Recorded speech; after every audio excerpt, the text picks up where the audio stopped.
RS313 के platform पर, जहाँ पर हम आज बात करेंगे एक बहुत ही मेजर हमारा साइकोलॉजिकल डिसऑर्डर है और हम में से अक्सर उसका शिकार भी रह चुके हुए होते हैं, लेकिन हमें उस चीज़ से का इतनी अवेयरनेस नहीं होती है या हम उस चीज़ को उस तरह से आइडेंटिफाई नहीं कर पाते हैं।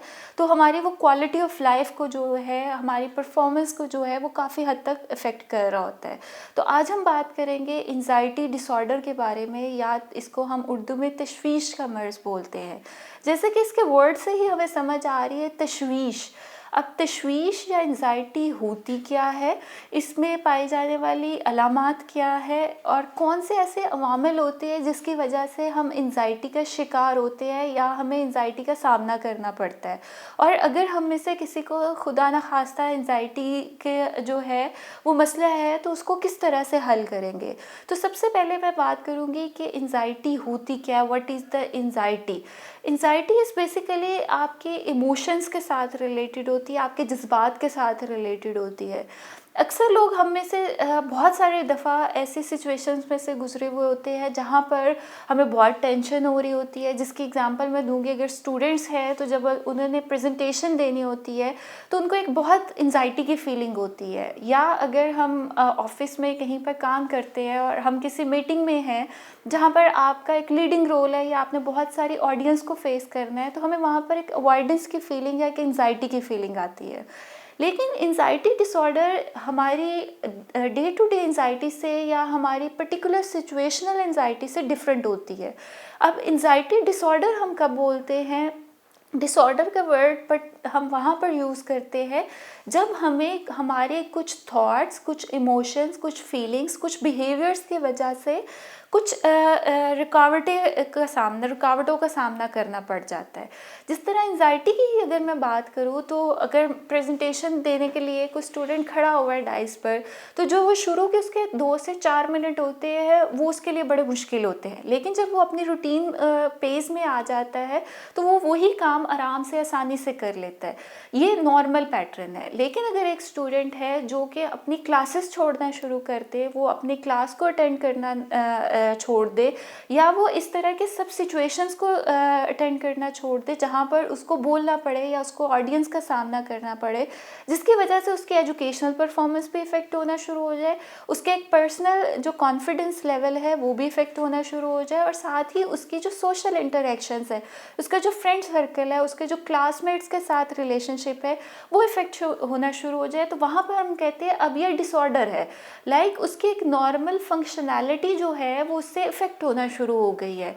तो एंजाइटी में एक्चुअली इसको अगर मैं सिंपल वर्ड्स में बोलूँ तो एंजाइटी होते हैं जो आपका कोई एक थॉट या कुछ ख़ास किस्म के ग्रुप ऑफ थॉट्स बड़े लंबे अरसे तक आपको बोदरेशन की फीलिंग में रखे या आपको एक फ़िक्र की कैफियत में रखे, तो हम वहाँ पर बोलते हैं कि ये अब एंजाइटी है। एंजाइटी के साथ आपकी 3 डोमेन्स होती है जिनको हम देखते हैं। सबसे पहले जिसमें आती है आपके कोग्निटिव डोमेन। एंजाइटी की कोग्निटिव डोमेन ये है कि ओवर थिंक आप कर रहे होते हो, हर वक्त आप कुछ ख़ास सोचों में या मुख्तलिफ़ किस्म की सोचों में जो होते हैं उनका शिकार रहते हो। इसी के साथ जब आप बहुत एक्सेसिव सोच रहे होते हो या किसी चीज़ के बारे में बहुत कंसर्न होते हो और वो आप चाहकर भी अपने माइंड से नहीं निकाल रहे होते, तो सेकेंडली ये आपके कोग्निटिव इश्यूज़ जो क्रिएट करती है उसमें अटेंशन एंड कंसंट्रेशन प्रॉब्लम्स आती है। कि जब आपकी एंजाइटी आती है या आपको तशवीश होती है या आपके कुछ थॉट्स चल रहे होते हैं तो आप प्रॉपर आपकी अटेंशन एंड कंसंट्रेशन नहीं होती, जिसके साथ आपके मेमोरी इफ़ेक्ट होना शुरू हो जाती है कि आप छोटी छोटी चीज़ें जो होता है वो भूलना शुरू कर देते हो। फिर इसकी आ जाती है इमोशनल डोमेन। इमोशनल डोमेन में ये होता है कि एंजाइटी का पेशेंट कंफर्टेबल फील नहीं कर रहा होता, उसको हर वक्त एक डर की कैफियत, एक खौफ की कैफियत, एक वहम की कैफियत जो होती है वो चल रही होती है। अब एंजाइटी डिसऑर्डर्स में कुछ और आगे इसके सब टाइप्स होती है। एक हम बोलते हैं जर्नलाइज एंजाइटी, जिसमें कोई चीज़ भी आपको परेशान कर सकती है। वो आपकी जॉब हो सकती है, वो आपका काम हो सकता है, वो आपकी एजुकेशन हो सकती है, वो आपकी फैमिली हो सकती है, वो कोई भी रैंडम चीज़ हो सकती है। फिर इसके बाद आता है आपके पैनिक डिसऑर्डर। पैनिक डिसऑर्डर में ये होता है कि आपकी एक फीलिंग इस तरह की आ रही होती है कि शायद this is the end of my life, अब चीज़ें ख़त्म हो जाएंगी, या आपको इंतहा का खौफ जो होता है वो शिकार आप उसका हो जाते हैं। फिर इसमें कुछ ऐसी सिचुएशंस आती है जिसको हम फोबियाज़ बोलते हैं। उसमें डिफरेंट टाइप के फोबियाज़ होते हैं। फोबिया होता है बेसिकली आपके अंदर डर पैदा हो जाता है, और वो इतना एक्सट्रीम लेवल का होता है कि वो आपकी डे टू डे लाइफ को इफ़ेक्ट करता है। एंड लास्ट इसमें आते हैं ऑब्सेसिव कंपल्सिव डिसऑर्डर, या हम इसको OCD यूजुअली हम बोलते हैं। तो ये आपकी इमोशनल डोमेन के साथ रिलेटेड होते हैं कि आप हर वक्त एक बेचैनी की कैफियत का शिकार रहते हैं। इसके फिजिकल सिम्टम्स में आता है एंजाइटी में आपकी हार्ट बीट इरेगुलर हो जाती है, इसको हम टिकीकार्डिया बोलते हैं, कि आपके एकदम आपको फील हो रहा है कि आपका हार्ट बहुत तेज़ी से पंप कर रहा है, या आपको फील होता है कि आपकी हार्ट बीट आपको कानों में सुनाई देना शुरू हो गई है। इसके साथ इसमें सांस लेने में मुश्किल आना शुरू हो जाती है, कि आपको जब सांस ले रहे हो तो आपको मुश्किल फील हो रही होती है, शॉर्टनेस ऑफ ब्रेथ होना शुरू हो जाती है। समटाइम्स आपके जो होती है वो हम स्टमक बटरफ्लाइज बोलते हैं, कि आपको पाल्पिटेशन पेट में फील हो रही होती है, जैसे अंदर कुछ हो रहा है पेट के अंदर। कुछ लोगों में कोल्ड फ्लैशेस होते हैं कि बिल्कुल हाथ ठंडे हो जाते हैं। कुछ लोगों में हॉट फ्लैशेस होते हैं कि आपके हाथ बिल्कुल गर्म होना शुरू हो जाते हैं। इसमें आपके फ्रीक्वेंट यूरिनेशन आ जाती है, कि आपको बार बार जो होता है वो यूरिनेट करना पड़ रहा होता है। इसके साथ कुछ GI इश्यूज़ या आपके स्टमक इश्यूज़ भी आते हैं। समटाइम्स पेशेंट्स को कॉन्स्टिपेशन हो जाती है, समटाइम पेशेंट को फ्रीक्वेंट डायरिया होना शुरू हो जाता है। तो ये सारे सिम्टम्स हम बोलते हैं कि ये आपकी एंजाइटी डिसऑर्डर में पाए जाते हैं, या तशवीश के मर्ज़ में जो होते हैं ये अलामात पाई जाती हैं। और इनका भी क्राइटेरिया इसी तरह से हम देखते हैं कि अगर तो ये किसी एक सिचुएशन के साथ रिलेटेड है तो वो आपकी सिचुएशनल एंजाइटी है, जो कि उस सिचुएशन से निकलने के बाद आपकी ख़त्म हो जाएगी। लेकिन अगर वो परसिस्ट कर रही है और वो चल रही है एक अरसे तक, 3 to 4 वीक्स तक, तो फिर हम कहेंगे कि अब वो एक बीमारी की शक्ल जो है वो इख्तियार करना शुरू करती है।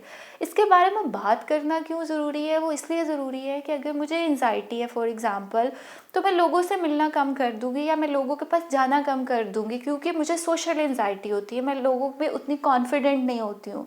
तो वो आपके सेल्फ इमेज को भी, आपके परफॉर्मेंस को भी, आपके ओवरऑल जो चीज़ें हैं उनको इफ़ेक्ट करना शुरू कर देती है। तो एंजाइटी बेसिकली एक पर्सन की क्वालिटी ऑफ लाइफ को इफ़ेक्ट करती है। इसलिए ज़रूरी है कि इसको अर्ली स्टेजेस पर आइडेंटिफाई किया जाए। और हमेशा मैं एक चीज़ पे फोकस करती हूँ, early diagnosis leads toward good prognosis, कि जितनी जल्दी आप मर्ज़ की तशख़ीस करते हैं उतना ही बेहतर उसका इलाज किया जा सकता है। एंजाइटी डिसऑर्डर के ट्रीटमेंट में हमारी 2 डोमेन्स होती है। एक तो हम मेडिकेशन की तरफ जाते हैं, एंटी एंजाइटी मेडिकेशन, जो कि आपके जो हार्मोन्स का इम्बैलेंस होता है, हमारे जो न्यूरोट्रांसमीटर्स का इम्बैलेंस होता है, वो उसको रेगुलेट करते हैं। तो आपकी वो जो एक्सेसिव थॉट्स होते हैं या आपकी जो वरीफुल फीलिंग्स होती है वो उसको कंट्रोल करता है। देन इसके साथ जो दूसरी चीज़ होती है जो सबसे इम्पॉर्टेंट है सीखना वो है आपका सेल्फ हेल्प टूल बॉक्स, कि आपने उस एंजाइटी को, अपने उन ख्यालात को, अपने उन इमोशंस को कंट्रोल करना सीखना है, जो कि थ्रू साइकोथेरेपी होता है। और इसमें हम एक थेरेप्यूटिक अप्रोच यूज़ करते हैं, उसको हम CBT बोलते हैं, कोग्निटिव बिहेवियरल थेरेपी, कि किस तरह से हम अपनी सोचों को चेंज करके, अपने जज्बात, अपनी कैफियत को चेंज करके अपने बिहेवियर को या अपने रवैयों को जो है वो बदल सकते हैं। तो एंजाइटी का अल्टीमेट जो ट्रीटमेंट होता है वो थ्रू साइकोथेरेपी ही किया जाता है, बट इन सम केसेस हम मेडिकेशन के लिए भी प्रेफर करते हैं। वो आपको विंडो ऑफ अपॉर्चुनिटी दे देते हैं, जो आपका न्यूरोट्रांसमीटर बैलेंस है वो थ्रू मेडिसिन हो जाता है, और जो आपकी लर्निंग है या जो आपने कोपिंग स्किल्स सीखने हैं वो आपके थ्रू थेरेपी हो जाते हैं। तो एंजाइटी इज़ 100% मैनेजेबल कंडीशन, जिसको अगर प्रॉपर तरीके से आप मैनेज करते हैं तो इसके बहुत अच्छे ट्रीटमेंट आउटकम्स होते हैं। सो अगर इन चीज़ों को हम देख के चलते हैं तो इसके ट्रीटमेंट, मैनेजमेंट सब चीज़ें बहुत अच्छे से होती हैं। So thank you so much.